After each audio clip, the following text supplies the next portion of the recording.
Hey guys, welcome back. In this video, you will learn how to read candlestick patterns like a professional trader. This is even if you have no experience beforehand. And here's the good thing, I will explain a simple method to read the candlestick patterns without memorizing a single pattern. That's right, you don't need to by heart any of these patterns. So let's get started. Candlesticks are a way to show the market prices of a security on your chart. It's not the only way to represent it. We have other ways of plotting them like bar chart, line chart, etc. But the candlesticks are one of the more popular approaches. The candlestick usually consists of two parts, a real body and shadows or wicks. Also, when you're dealing with candlesticks, you must be aware that there is a 4 price point for every candle on the chart. These price points are the opening price, the high price, the low price and the closing price for the same period, or simply we call them as OHLC. The real body of the candlestick shows the open and close prices, while the shadows on the top and the bottom of the body shows the high and low prices for that particular period. The shadows looks like wicks and hence they are called as candlesticks. The upper wick signifies the high of the period and the lower wick signifies the low of the period. The high is the highest price point of the candle at a particular time and the low is the lower price point of the candle at a particular time depending upon the time frame you are trading on. Candlesticks generally have two popular colors, green and red. Sometimes it might be white and black depending on the settings that you use, but most commonly it's green and red. And a very important feature is that for green and red bars or candles, their opening and closing prices are at different locations. The color of the body of the candlesticks determines if the candlestick is showing a bullish or bearish price movement. That is, if the opening price is less than the closing price, then the body of the candlestick is green or white. Similarly, if the opening price is more than the closing price, then the body of the candlestick is red or black. The longer the real body, the more bullish or bearish the candle is. There are so many candlestick patterns out there, ranging from engulfing candlesticks, shooting stars, hammers, spinning tops, dojis, etc. to name a very few. So if you were to learn all these patterns, it would seem very hard and confusing. But don't worry, because we have got an easier way to understand what each candlestick means and identify the strength or priority of each of them. To learn this method, all you have to understand is just two little things. Number one is the open, high, low, close, or the OHLC of the candles. And number two is to figure out who is more dominant in the market, whether it is the bulls or the bears, or simply the buyers or the sellers at a particular time period. Let's start our discussion on the first category of candlesticks. These candlesticks are called as marbosus. Let's look at the first type. Since the candle is a green one, it is a bullish candle. It has a big real body but has no wicks or shadows on either the upper or the lower end. So we know that the longer the real body, the more bullish the candle is. The OHLC of the candle is as follows. Since it is a bullish candle, the buyers are under control, so the closing price is greater or higher than the opening price. Since there are no wicks on either side, the high and low prices coincides with the close and open prices respectively. As a rule of thumb, the wick of a candle indicates price rejection or opposition by the opposite party. In case of a bullish marbosu, the open and low prices coincides, and similarly the high and close price coincides, which means that there is no selling pressure from the bears. That brings us to the conclusion that bullish marbosus are the strongest bullish candles we can find on a chart. But we have to be flexible with patterns. That is, we have to first quantify and verify, because in the market the patterns generally don't occur exclusively the same way as it is mentioned in those textbooks. So let's look at this green candlestick pattern where the price has closed higher for the period. It has opened lower and closed higher, which means it is a bullish candlestick, and there is a small lower wick and a small upper wick. But the high and low prices are so close to the open and close prices, which means there is a very weak selling pressure from the bears. So in real market conditions, we can actually consider these candles as bullish Marubosus, because even though there was a slight selling pressure, it is still a strong bullish candle. Now moving on to bearish Marubosu, which is similar to the bullish Marubosus, but this pattern is a strongest bearish pattern. For a bearish candle, the open prices are higher than the closing prices. This is because the sellers are willing to sell at all the available prices. A bearish Marubosu also indicates that there is so much selling pressure that the participants actually sold at every price point during the day, so much so that the stock closed near the low point of the day. In case of a bearish Marubosu, the high price and the open price coincides, while the low and closing prices coincides. The candle has a big real body with no wicks on either end, indicating a strong selling and a complete lack of buying or opposition from the bulls. As mentioned earlier, we can be a little bit flexible when trading in real markets. Now let's look at the second category of candlesticks, the pin bars. The first category of pin bars are the hammers and hanging man. Talking about hammers, a pin bar is said to be a hammer when it appears at the bottom of a downtrend. The hammer consists of a small real body at the upper end of the trading range with a long lower shadow. The longer the lower shadow, the more bullish the pattern is. Generally, the prior trend for a hammer should be a downtrend as mentioned. We should visualize the hammer pattern in the following manner. The market is in a downtrend, so bears are in absolute control over the markets. When a hammer forms, the price goes even lower and it forms a new low price.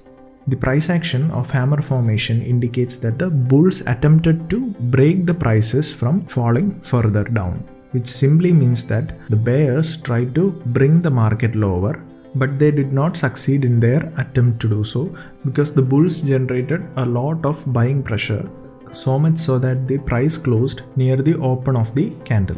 This action by the bulls has a potential to change the sentiment in the stock. So we can say that hammer is a reversal pattern, and a hammer pattern could indicate a bullish reversal in the market. Now moving on to the hanging man.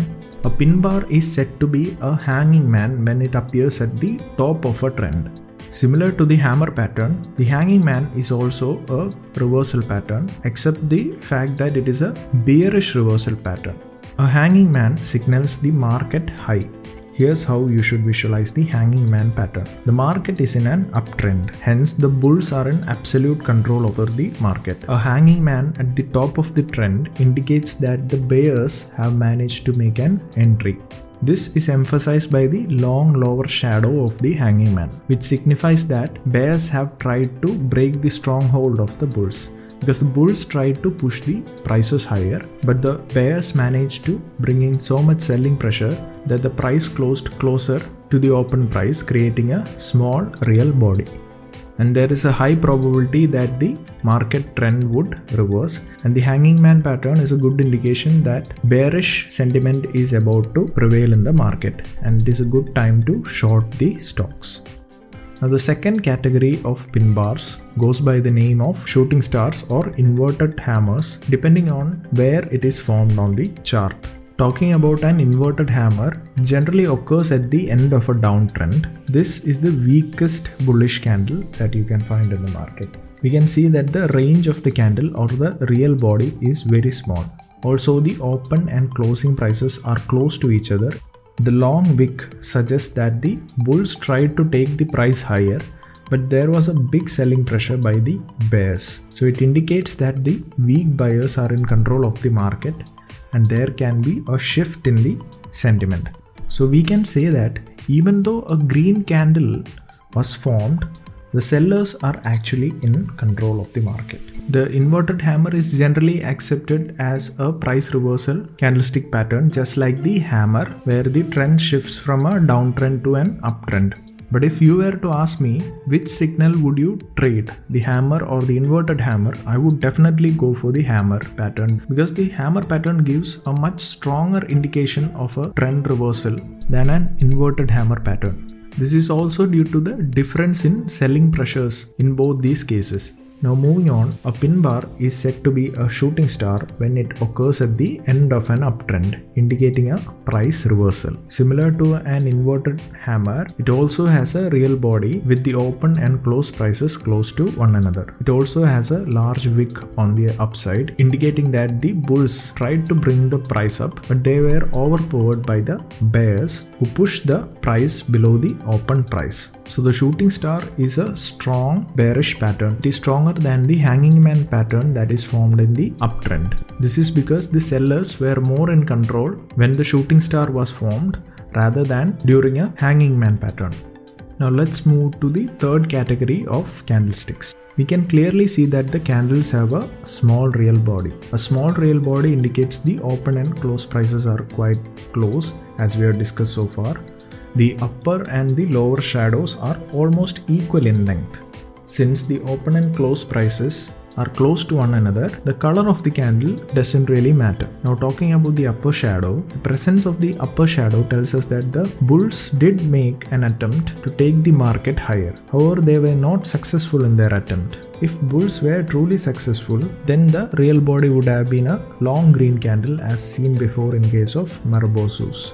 Hence, this can be treated as an attempt by bulls to take the market higher, but they were not successful at it. Similarly, the presence of lower shadow tells us that the bears did attempt to take the market lower. However, they were not successful in their effort. If they were really successful, then the real body would have been a long red candle as in case of a bearish Marubosu. Hence, the bears' attempt to take the market lower can also be treated as an attempt which was not successful. So here, neither the bulls nor the bears could establish an influence or a superiority in the market, which is evident from the small real body.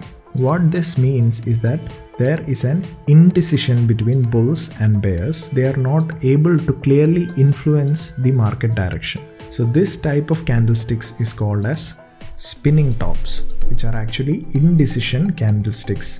Now let us consider two situations where spinning tops can be formed, and let us discuss what the outcomes are. Now what if the spinning tops were to occur in a downtrend? So during a downtrend, the bears are in absolute control as they are able to take the prices lower. A spinning top in the downtrend indicates that the bears could be consolidating their position before resuming the trend. It can also be seen as an attempt by the bulls to arrest any further price fall. But are they really successful? Because if the bulls were to be really successful, it would have resulted in a strong bullish candle rather than a spinning top. So clearly there are two foreseeable situations or outcomes with equal probability in this case. Number one, either there will be another round of selling and the market will continue with its flow. Or number two, the markets could reverse its directions and the prices would increase. As a trader, you need to be prepared for both the situations. That is for either a reversal or a continuation. An obvious situation persists in the uptrend also. Now lastly, let's talk about the dojis. So dojis are similar to spinning tops, except that it does not have a real body. This means the open and closing prices are equal. So doji is an important candlestick pattern as it provides very crucial information regarding the market sentiment. By a textbook definition, doji suggests that the open price should be equal to the close price, which indicates that the real body does not exist. The upper and the lower wicks can be of any length, and the color of the candle does not really matter because the prices are very close to each other. The dojis have similar implications as spinning tops as we have discussed just now. So whatever we have learned from spinning tops applies to dojis as well. So doji also conveys indecision in the market, meaning that the bulls and bears are confused whether to take a trade. Both dojis and spinning tops ask the trader to remain cautious in the market. There are a lot of other candlesticks, but those mentioned so far is enough to understand the idea of similar candlesticks that forms in the chart. Now let us arrange the candlesticks from strongest to the weakest. So first of all, we'll consider the bullish candles and arrange them in the order of their strength.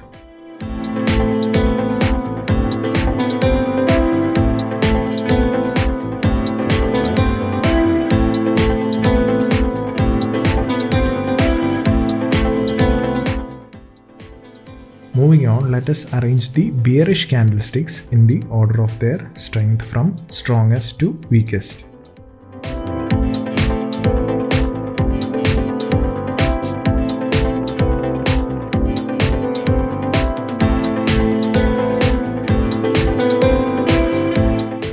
A gentle reminder at the end of the video would be not to trade these candlesticks in isolation, because more the confirmations, the better.